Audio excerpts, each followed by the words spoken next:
Good evening, everyone. My name is Mrs. Fosham, and I'm the Drama and Performing Arts teacher at Bow Valley High School. Welcome to Shakespeare in the Park. Well, Shakespeare in the gym. As you well know, this is truly a year like no other. As such, a plan was born to do Shakespeare in the Park outside. A best-of format, if you will, all solo monologues and distancing scenes, unmasked and in the fresh air. As 2020 would have it, COVID cases are on the rise, new restrictions are in place, and a live audience was not possible at this time.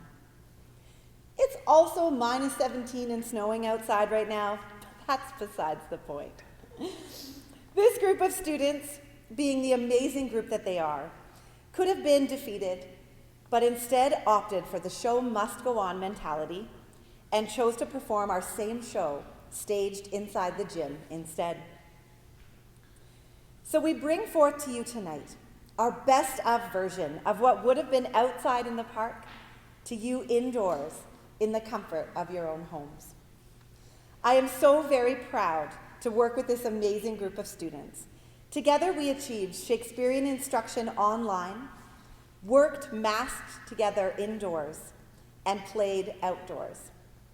We put our creative minds together, proving to be flexible and adaptable.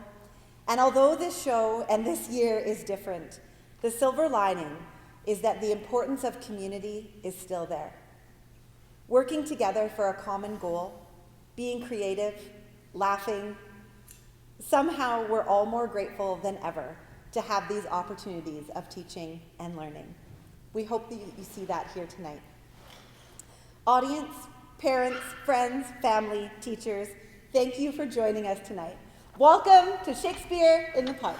Rich men, trust not in wealth.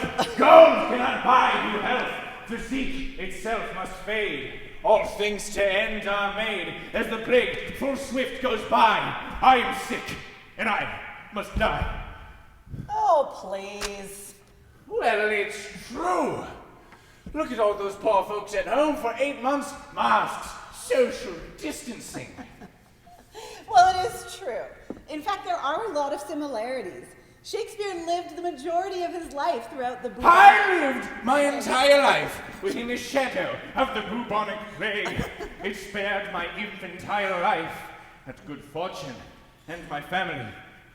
They were fine as well. It's true. That was one of the leading questions we asked with our advanced acting crew. How can all of these scenes in that world relate to the world we live in today? How now? Even so quickly may one catch the plague. Methinks I spy this youth's imperfection with an invisible and subtle stealth to creep in at mine eyes. Well, let it be. Oh.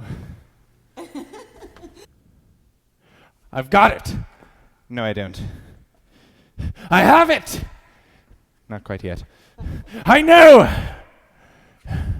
All the world is a stage, and each man with his entrances and exits plays many parts. Well, I'll leave you guys to it then. Enjoy.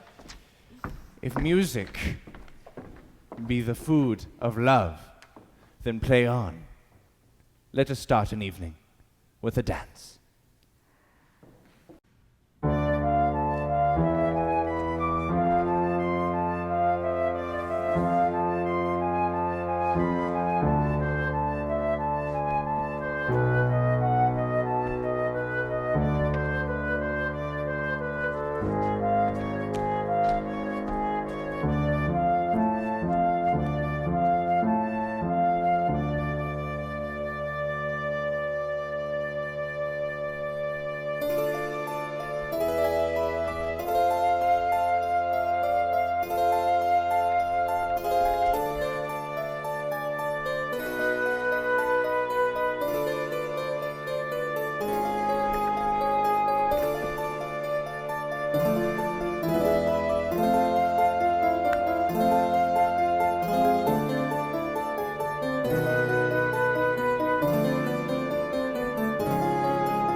And with that, let's begin with one of my most famous plays of all time, Romeo and Juliet, for who loved, if not loved, at first sight?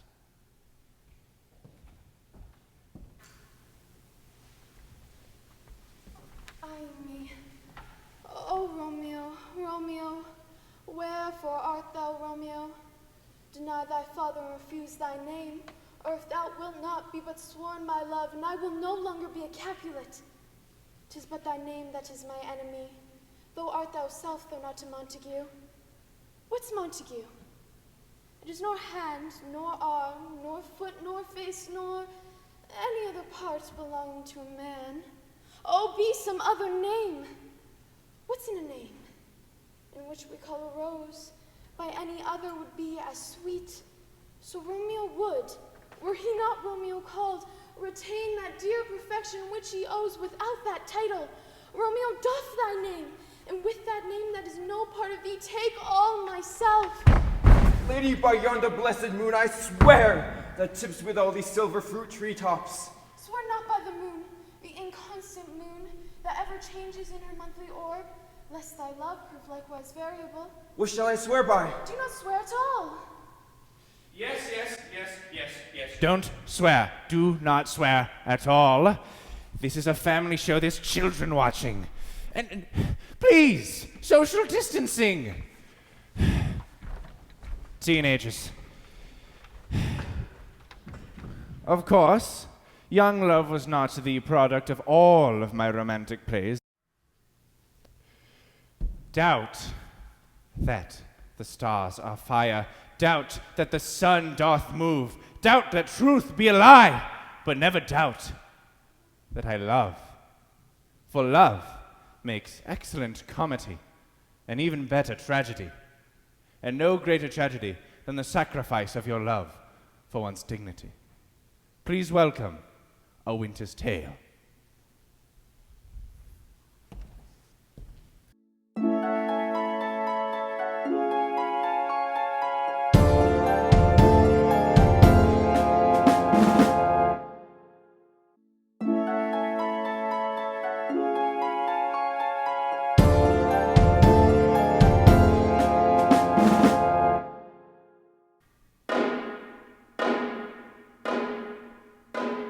This session, to our great grief we pronounce, even pushes gainst our hearts. The party tried, the daughter of a king, our wife, and one of us too much beloved. Let us be clear to being tyrannous, since we so openly proceed in justice, which shall have due course, even to the guilt or the purgation. Produce the prisoner!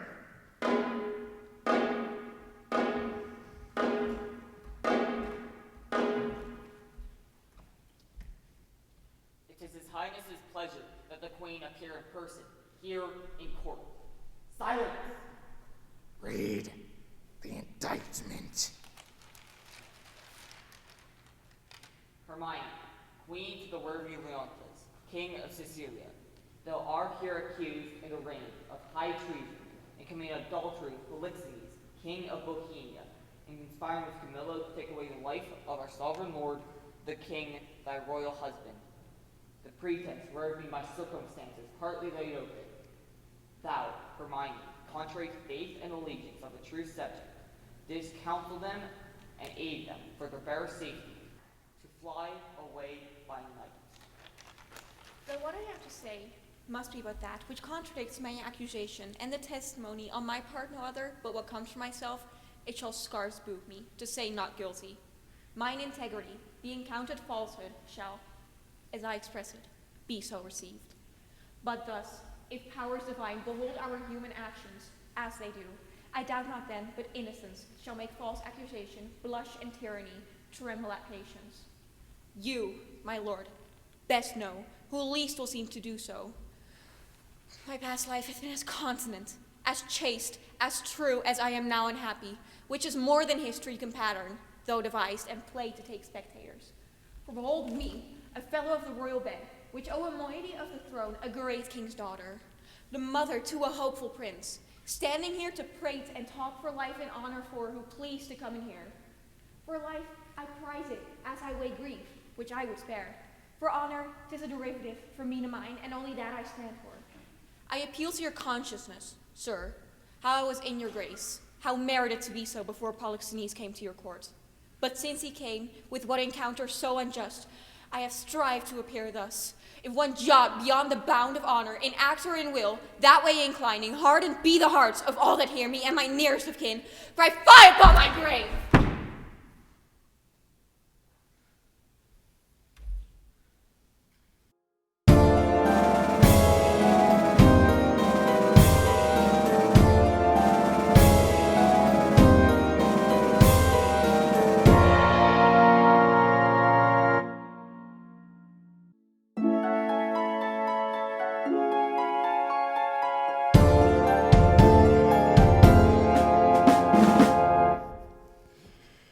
And unfortunately, those words will ring true. Life and death connects us all just as love does. Love can torment as tempest tossed, and love's labor is often lost. And as we know, in love you have to be very careful who you trust, or it will lead to a very destructive path of sorrow and woe, especially when mixed in with a little bit of ambition and some influence from the powers of the supernatural. Please welcome my famous Scottish play, Macbeth.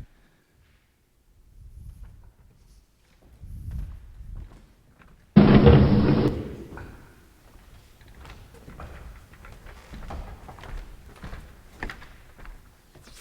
embrinded cat hath mewed. Thrice and once the hedge pig whined. Harpy air cries, 'tis time, 'tis time.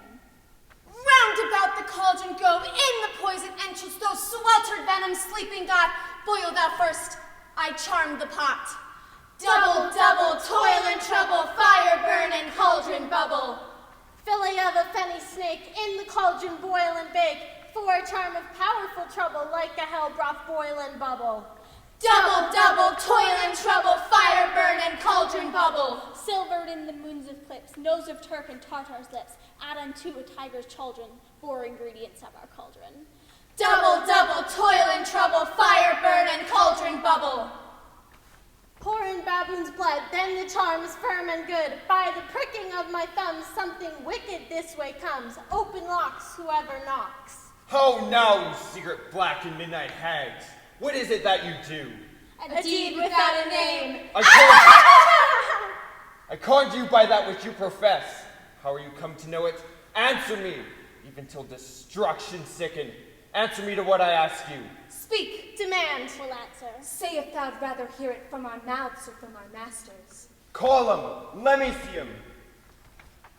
Pouring sow's blood that hath eaten, her 9 pharaoh grease that's sweatin', if from the murderer's gibbet throw into the flame. Come high or low, thyself in office deftly show. Tell me, thou unknown power. He knows thy thought. Hear his speech, but say it thou not. Macbeth, Macbeth, Macbeth, beware Macduff, beware the Thane of Fife. Dismiss me, enough. Wherever thou art, for thy good caution, thanks. Thou hast harbored my fear all right. But one word more. He will not be commanded. Here's another, more potent than the first.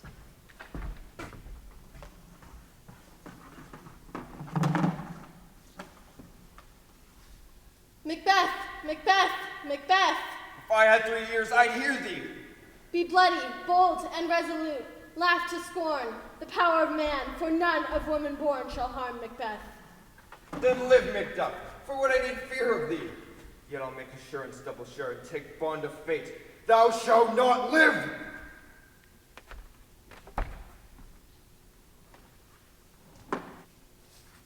Be lion mettled, proud, take no care, who chafes, who frets, or conspirators are, shall Macbeth vanquished never be until great Burnham Wood to high Dunsdale Hill come against him. That will never be. Who can impress the forest, bid the tree, and unfix his earthbound root? Sweet Boardmans, good. Birdman's rebellion's head, rise never till the wood of Birdman's rise, and our high place Macbeth shall live the lease of nature, pay his breath to time and mortal custom. Yet my heart throbs to know one thing. Tell me, if your art can tell so much, shall Banquo's issue ever reign in his kingdom?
And oh boy, he'll get his answer. So full of scorpions is his mind that he cannot discern the devil's double speech that will lead to his doom. So invincible he feels because he does not know the truth, and as we know, security is mortal's chiefest enemy. And for his lady, her role in the creation of this monster could not be more grave.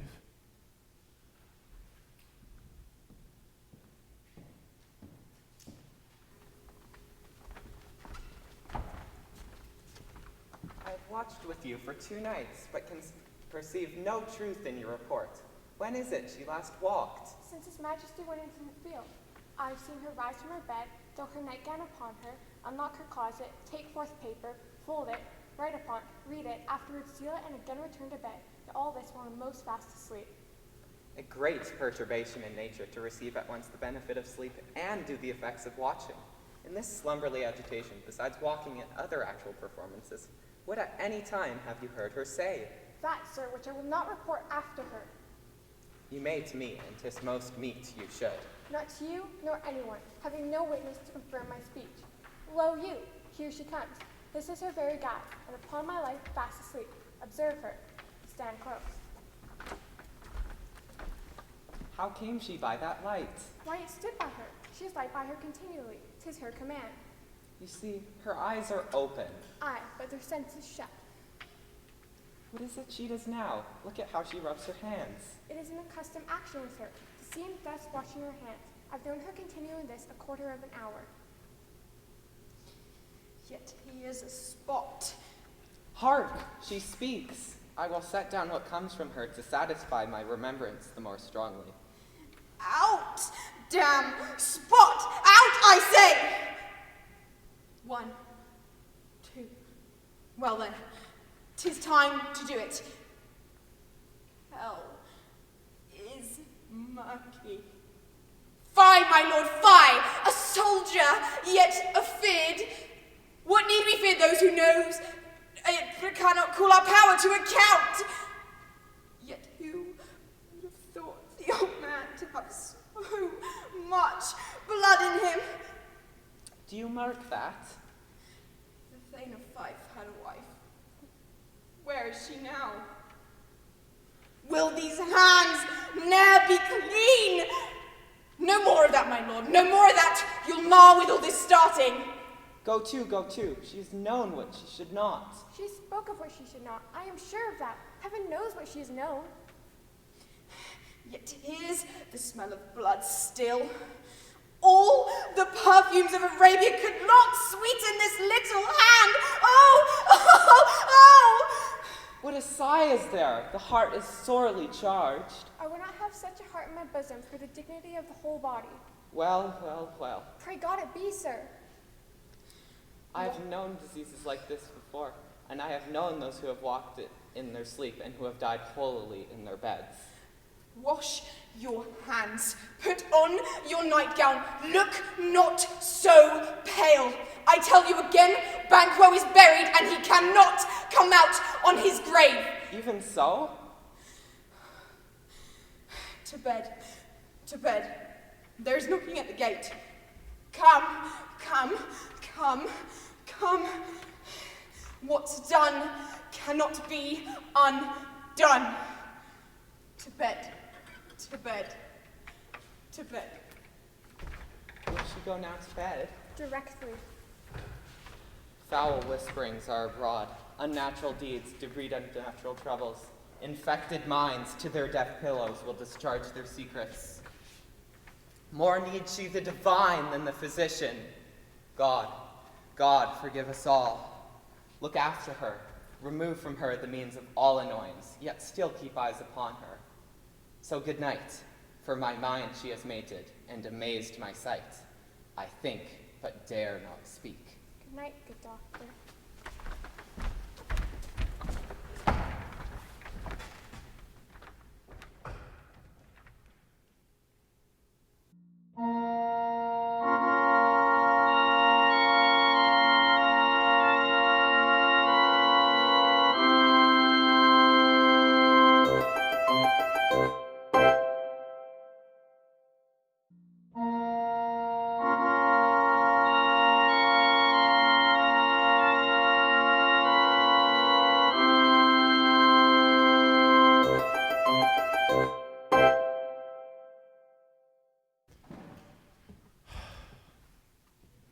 Ah, dear lady, had you only learned to bid thee sorrow word for grief that often does not speak, knits up the heart which bid it break. But I didn't only write tragedies, for with there is grief, with there is hope. And it's time for one of my favorite comedies I've written. Please welcome The Two Gentlemen of Verona.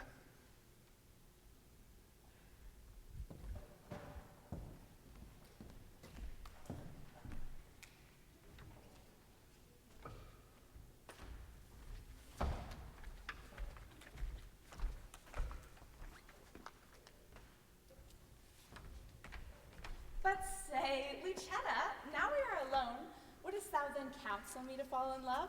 Ay, madam, so you stumble not unheedfully.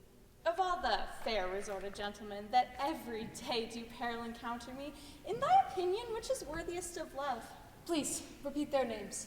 I'll show my mind according to my shallow, simple skill. What thinkest thou of the fair Sir Inglemore? Of a knight, well spoken, neat and fine. But were I you, he should never be mine. What thinkest thou of the rich Mercatio? Of his wealth, but of himself, so-so. What thinkest thou of the gentle Proteus? Lord, Lord, what folly reign in us.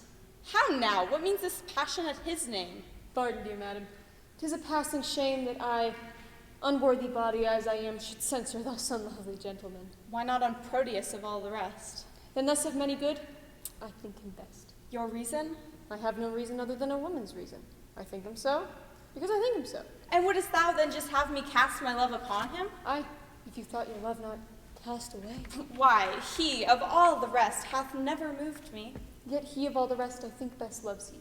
His little speaking shows his love but small. The fire that's kept closest burns most of all. They do not love that do not show their love. They love least that let men know their love. I would I knew his mind. Pursue this paper, madam? To Julia? Say from whom? That the contents will show. Say who gave it thee. Valentine's page, and I think sent from Proteus. He would have given it you, but I, being in the way, did in your name receive it. Pardon the fault, I pray. Now, by my modesty, a goodly broker, dare you presume to harbor wanting lines, to whisper and conspire against my youth? Now, trust me, 'tis an office of great worth, and you an officer fit for the place. Now return no more into my sight. To plead for love deserves more fee than hate. Will ye be gone? That you may ruminate.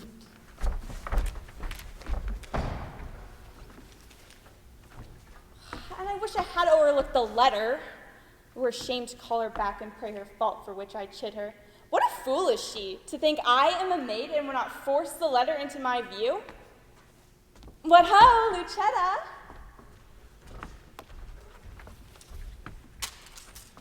What would would your ladyship? Is it near dinner time? I wish it were, that you might kill your stomach on your meat and not upon her maid.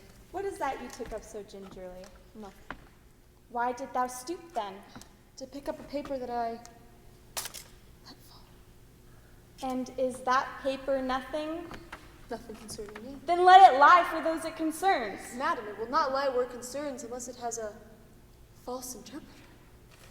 You minion are too saucy. Indeed. I bid the base for Proteus. This babble shall not henceforth trouble me. And here's a quarrel for protestation.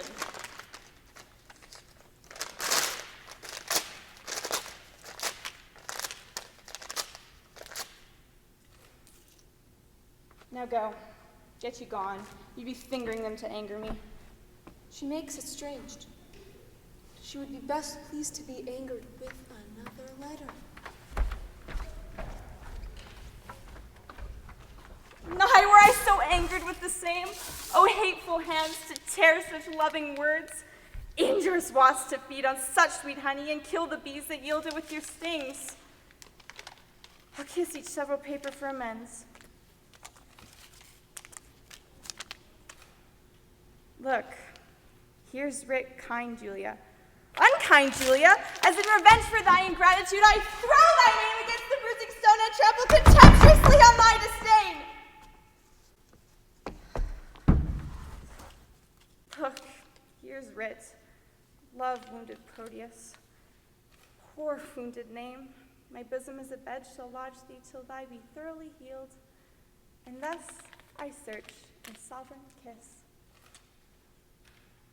But twice or thrice was Proteus written down. Be calm, good wind, blow not a word away till I have found each letter in the letter except mine own name. Then unto a whirlwind bear, into a ragged, fearful hanging rock, and throw our heads into the raging sea. Lo, here in one line his name writ twice. Poor, forlorn Proteus, passionate Proteus to sweet Julia. I'll tear that away. And yet I will not sit here so prettily.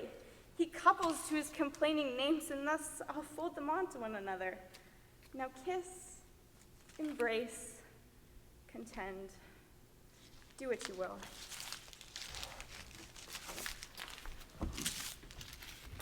Madam, dinner is ready, and your father stays. Come, won't you please go?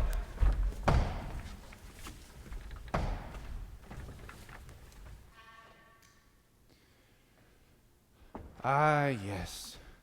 Rough winds do shake the darling buds of love. We're done with it. I much prefer the tragedies. And since a sad tale is best fit for winter, let's add jealousy, tyranny, and bring forth Richard III.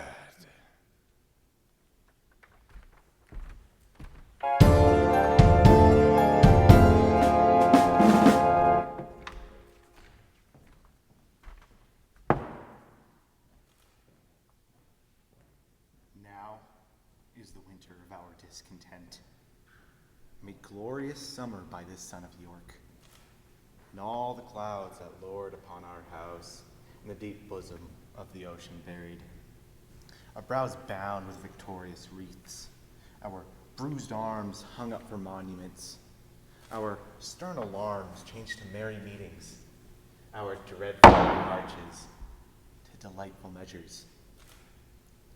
Grim visage war hath smoothed his wrinkled front, and instead of mounting barbed steeds to fright the souls of fearful adversaries, he capers nimbly into a lady's chamber to the lascivious pleasing of a lute.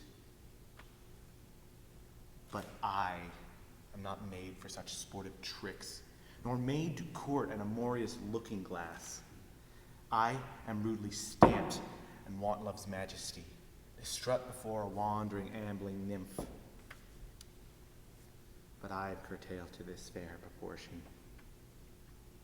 Cheated by feature, disassembled by nature, deformed, unfinished, sent before my time into this breathing world scarce half made up, so lamely and unfashionable that dogs bark at me as I halt by them.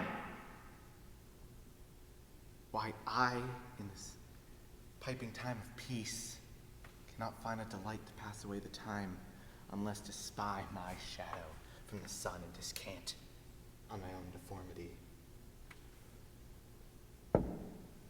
And therefore, since I cannot prove a lover, I am determined to prove a villain, and hate the idle pleasures of these days.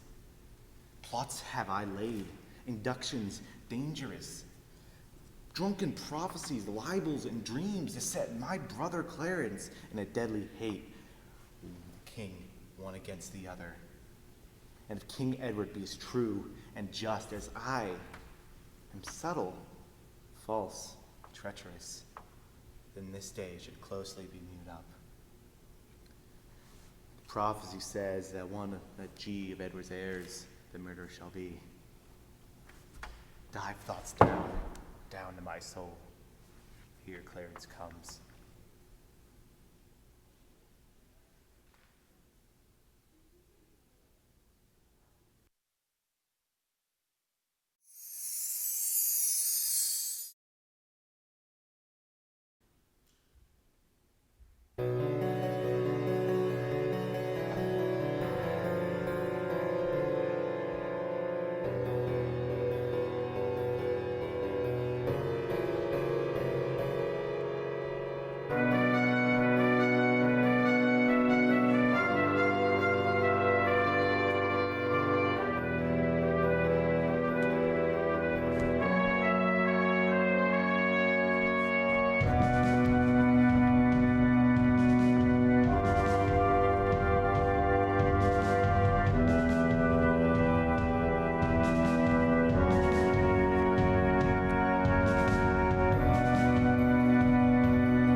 And so we circle back to love. Yes. Cupid kills most with arrows, mayhaps, but he kills others with traps.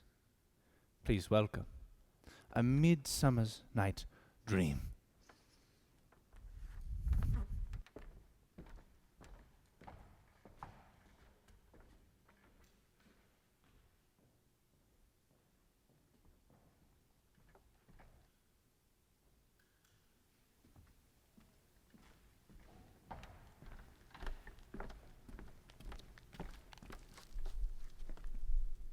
How happy some or other some can be. Through Athens I am thought as fair as she. But what of that? Demetrius thinks not so, for he will not know all but he do know. And as he errs, doting on Hermia's eyes, so do I, admiring of his qualities. Things base and vile, folding no quantity, love can transpose to form and dignity. Love looks not with the eyes, but with the mind. and therefore is winged Cupid painted blind. Nor hath love's mind any judgment taste, for wings and no eyes figure unheedy haste.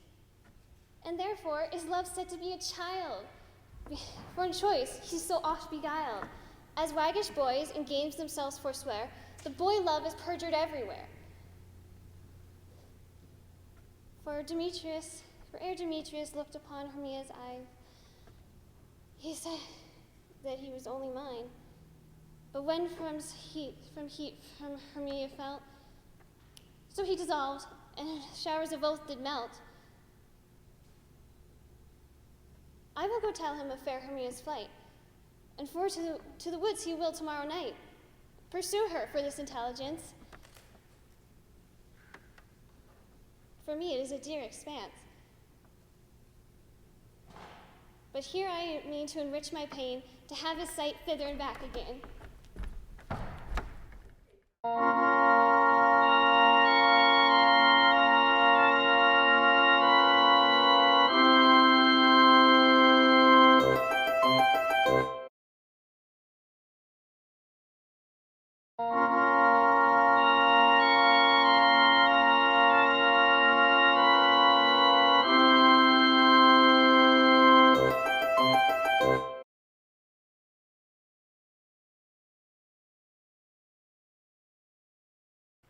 Ah, yes. Her passions were made out of nothing but the finest parts of pure love. But love can be one of the most complex emotions, one of the most tender. Love is nothing but a smoke made up of the fume of sighs. Oh, I like that. Please welcome a 12th night.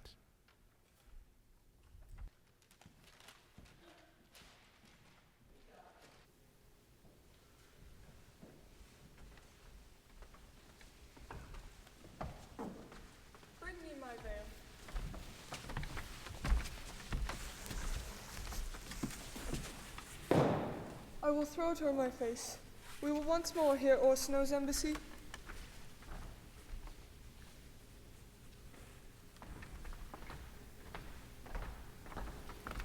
The honorable lady of the house, which is she? Speak to me. I shall answer for her. Your will? Most radiant, exquisite, and unmatchable beauty. I pray you, tell me if this be the lady of the house. For I never saw her. I would be loath to cast away my speech, for besides that it is excellently well penned, I have taken great pains to con it. Good beauties, let me sustain no scorn. I am very compatible, even to the least sinister usage. Whence came you, sir? I can say little more than I have studied, and that question's out of my part. Good gentle one, give me modest assurance if you be the lady of the house, that I may proceed in my speech. Are you a comedian? No, my profound heart, and yet by the very fangs of malice I swear, I am not that I play. Are you the lady of the house? If I do not usurp myself, I am. Most certain, if you are she, you do usurp yourself. For what is yours to bestow is not yours to reserve. But this is from my commission. I will on with my speech in your praise, and then show you the heart of my message. Come to what is important in it. I forgive you the praise. Alas, I took great pains to study it, and 'tis poetical. It is the more like to be feigned. I pray you, keep it in.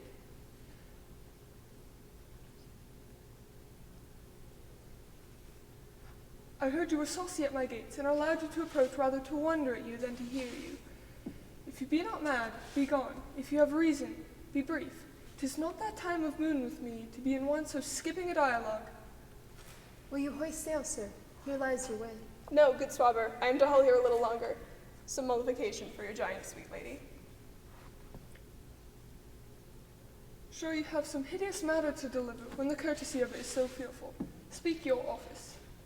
It alone concerns your ear. I bring no overture of war, no taxation of homage. I hold the olive in my hand. My words are as fun of peace as matter. Yet you began rudely. What are you? What would you? The rudeness that hath appeared to me have I learned from my entertainment. What I am and what I would are as secret as maidenhead. To your ears, divinity. To any others, profanation.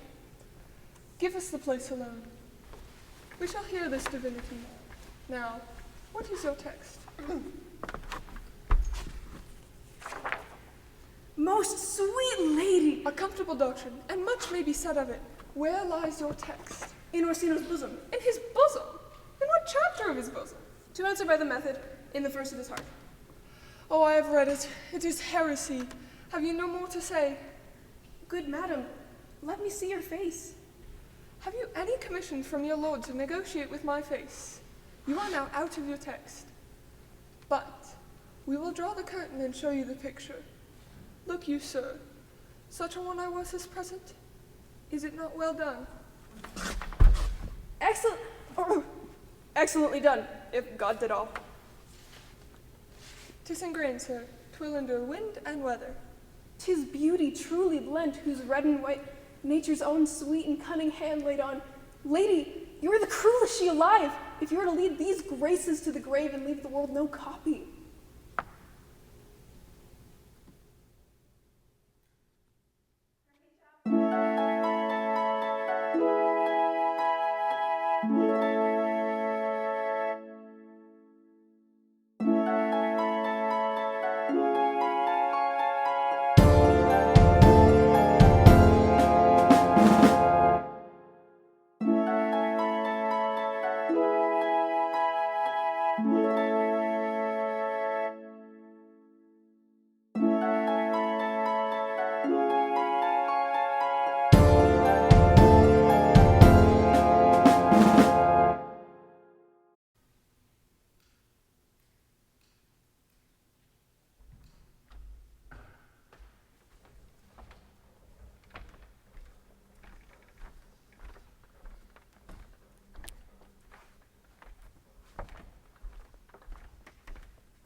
My lord. Portia, what mean you? Wherefore rise you now? It is not your health thus to commit your weak condition to the raw, cold morning. Not for yours neither. You've ungently, Brutus, stole from our bed, and yesternight at supper you suddenly arose and walked about, musing and sighing with your arms across. When I asked you what the matter was, you stared upon me with ungentle looks. Yet I insisted, but you scratched your head and too impatiently stamped your foot. I urged you further, and with an angry wafture of your hand, you gave sign for me to leave you. And so I did, fearing to strengthen that impatience which seemed much too enkindled, and withal hoping it was but an effect of humor, which sometimes hath this hour with every man. It will not let you eat, nor talk, nor sleep. And could it work so much upon your shape as it hath prevailed upon your condition? I should not know you, Brutus. Dear my lord, make me acquainted with your cause of grief. I am not well in health, that is all. Brutus is wise. Were he not well in health, he would embrace the means to come by it. Why, so do I. Good Portia, go back to bed. Is Brutus sick? And is it physical to walk embraced and suck up the humors of the dank morning? What? Is Brutus sick, and will he steal out of his wholesome bed and dare the vile contagion of the night, and to tempt the rheumy and unpurged air to add unto his sickness? No, my Brutus, you have some sick offense within your mind, which by the right and virtue of my place I ought to know of. And upon my knees, I charm you, by my once commended beauty, by all your vows of love, and the great vow that did incorporate us and make us one, that you unfold to me, yourself, your half, why you are heavy and what men tonight have had to resort to you. For there have been some 6 or 7 who did hide their faces even in darkness.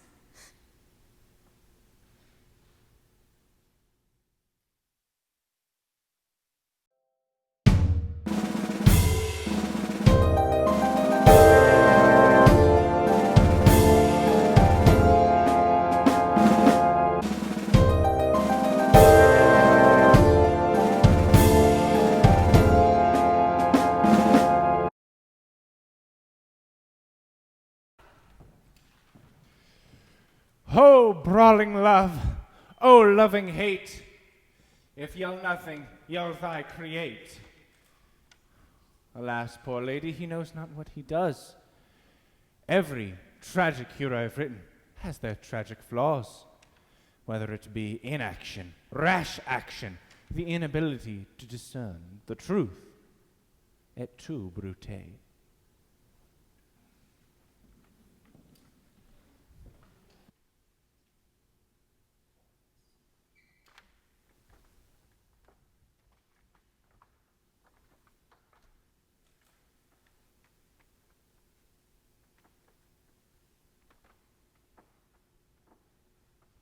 We will be satisfied, let us be satisfied. We will be satisfied, let us be satisfied.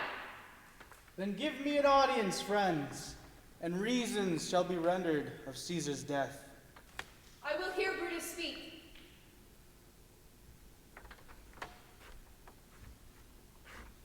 The noble Brutus has arisen.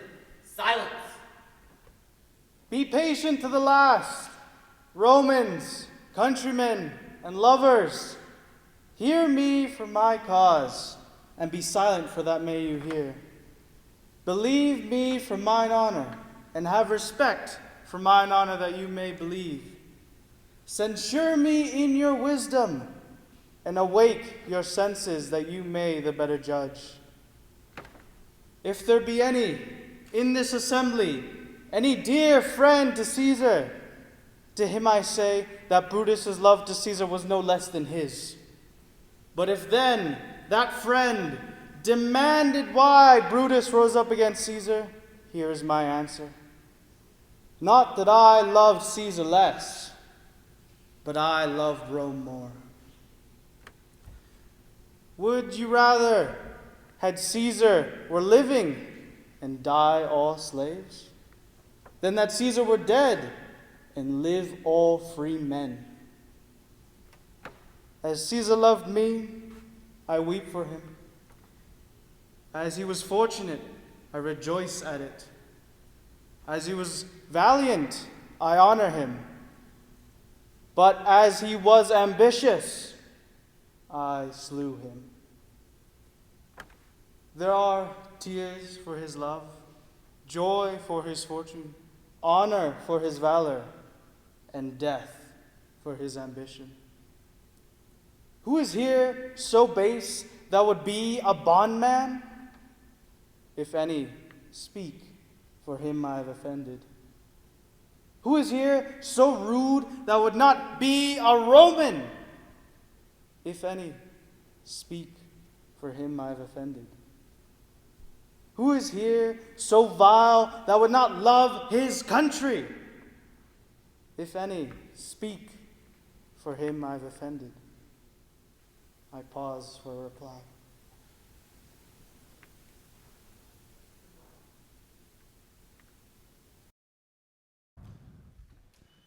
Ah, Brutus, your end is nobly met. Through many inner monologues and reflections, a truth is discovered by bearing your inner struggles. Through this, self is discovered, and thus is Hamlet.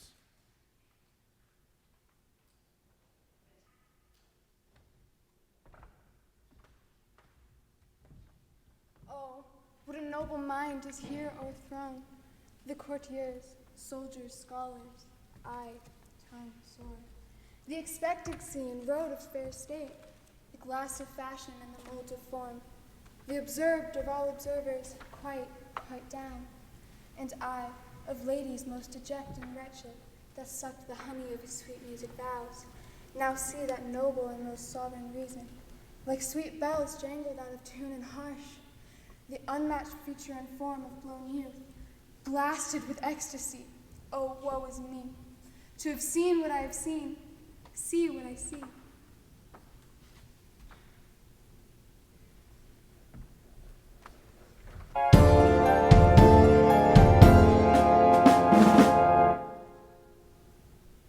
To be or not to be, that is the question. Whether 'tis nobler in the mind to suffer the slings and arrows of outrageous fortune, or to take arms against a sea of troubles, and by opposing, end them. To die, to sleep no more, and by a sleep to say we end the heartache and the 1,000 natural shocks that flesh is heir to. 'Tis a consummation devoutly to be wished. To die, to sleep,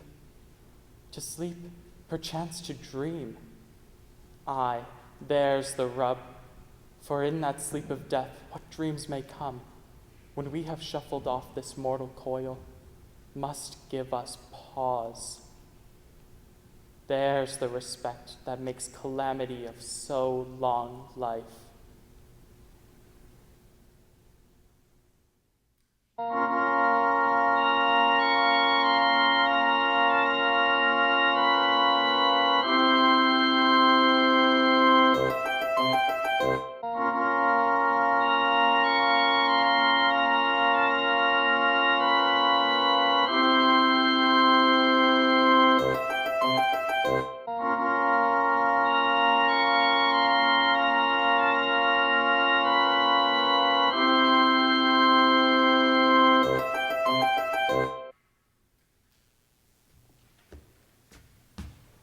Is she to be buried a Christian burial that willfully seeks her own salvation? I tell thee she is, and therefore make a grave straight. The crowner hath sat on her, and finds it Christian burial.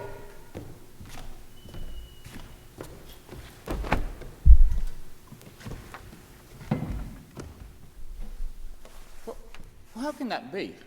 Unless she drowned herself in her own defence. Well, I just found so. It must be our Findendo. It cannot be else. For here's the point. If I drown myself wittingly, it is an arduous act. And that act has 3 branches. To do, to act, and to perform. Ergo, she drowned herself wittingly. Nay, but I hear you, good man Delver. Oh, give me leave. For here is the point. Here lies the water. Good. Here stands the man. If the man were to go in to this water and drown himself, he is, nil he, will he goes. Mark you that. But if the water were to come to him and drown not himself, well, he is not guilty of his own death. That's not shortens his own life.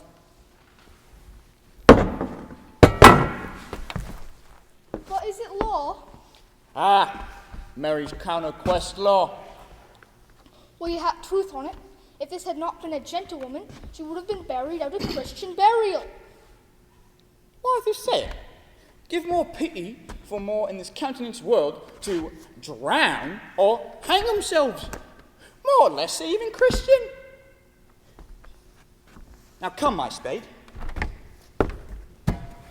There is no ancient gentleman, but the grave maker, the gardener, and the ditcher. They hold Adam's profession. Was he a gentleman? Oh, aye. He was the first to bear arms. Why, he had none. What art thou a heathen? Does this not understand the scripture? Scripture says Adam digged. Could he dig without arms? I'll put another question to thee. If thou answer correctly, confess thyself. Go to. What is he is made stronger than the carpenter, shipwright, or the mason? The gallows maker. For that frame outlives 1,000 tenants. I like it, Whitwell, in good faith. The gallows does well, but how well does it? It does well to those that do it. Who builds stronger than a mason, a shipwright, or a carpenter? Tell me that and unyoke. Mary, I can't tell. To it. Mass, now I can tell. Coddle thy brains no more about it. If your Dollars mend his place with beating. And when you ask this question again, you will say the Gravemaker, for his houses last till doomsday. Now go fetch me a stoup of liquor.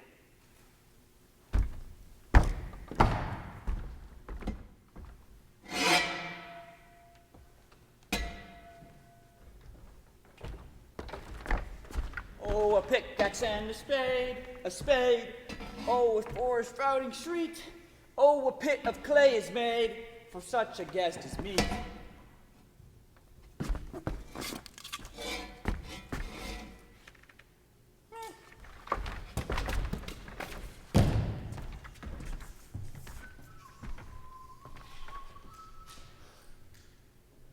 This skull had a tongue at once, and it could sing. Sing of how the knave jowls it to the ground, as if it were Cain's jawbone that did the first murder.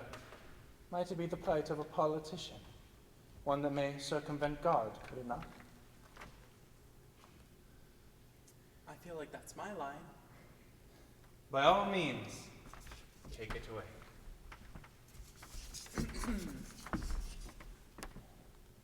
Alas, poor Yorick. I knew him once. He hath borne me on his back 1,000 times, and now, how abhorrent it is in my imagination. My gorge rises at it. Here hung those lips I know not how oft I kissed. Where be your gambols, your gibes, your songs, your flashes of merriment that were once at the table on a roar? Not one now to mock your own grinning? Quite chapfallen. Dost thou think Alexander the Great looked to this fashion in the earth? E'en so. And smelt so? E'en so, my lord. To what base uses we may return? Why may not imagination trace the dust of noble Alexander till he find it stopping a bunghole? If one to consider it so. No, faith not a jot, but to follow him thither with modesty enough and likelihood to lead it as such. Alexander died. Alexander was buried. Alexander returneth to dust. That dust is earth, and of that earth we make loam. Why, of that loam, whereto he was converted, might thou not stop a beer barrel? Imperious Caesar, dead and turned to clay, might stop a hole to keep the wind away. Oh, that earth that kept the world in awe, it might patch a wall to expel the winter flaw. Well done, old chap. And so the circle of life comes full around. It is our debt that we owe to the timeless universe. My audience has expected it. For one to look so pale and tremble at this chance. Well, my audience is at this act. If I had time, I would tell you. Again, that's my line, but let it be. Wait. I am dead? I am dead. But in my words, Hamlet, you live on. Oh, I die. The rest is silence. And thus the crack of a noble heart, my sweet prince.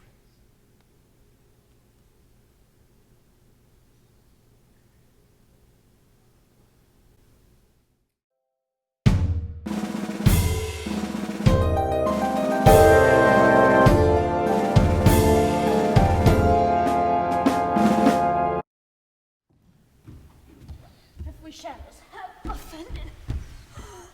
Think for this, and all is mended, that you have but slumbered here, while these visions did appear, and this weak and idle theme, no more yielding but a dream. Gentles, do not reprehend. If you pardon, we will mend.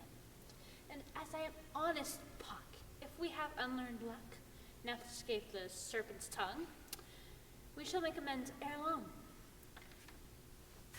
Else Puck a liar call, so good night to you all. If we be friends, give me your hands, and Robin shall restore amends.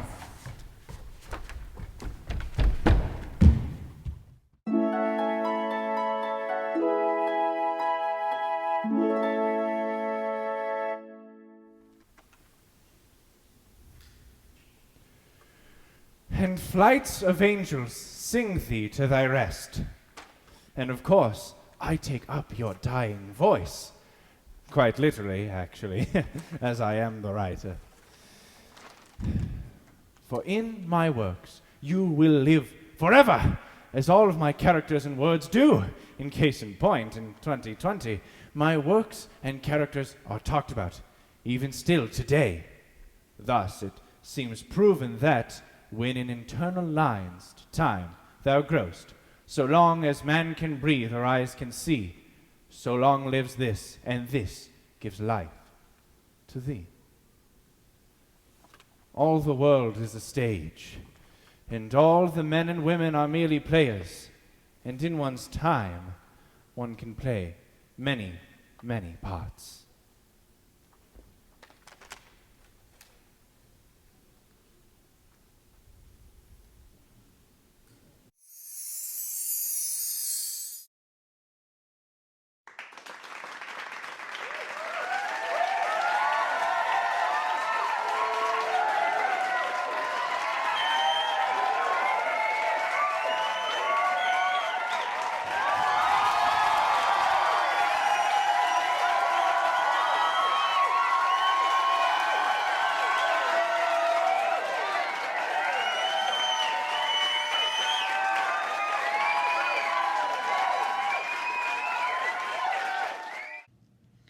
Hey guys, Fosh here.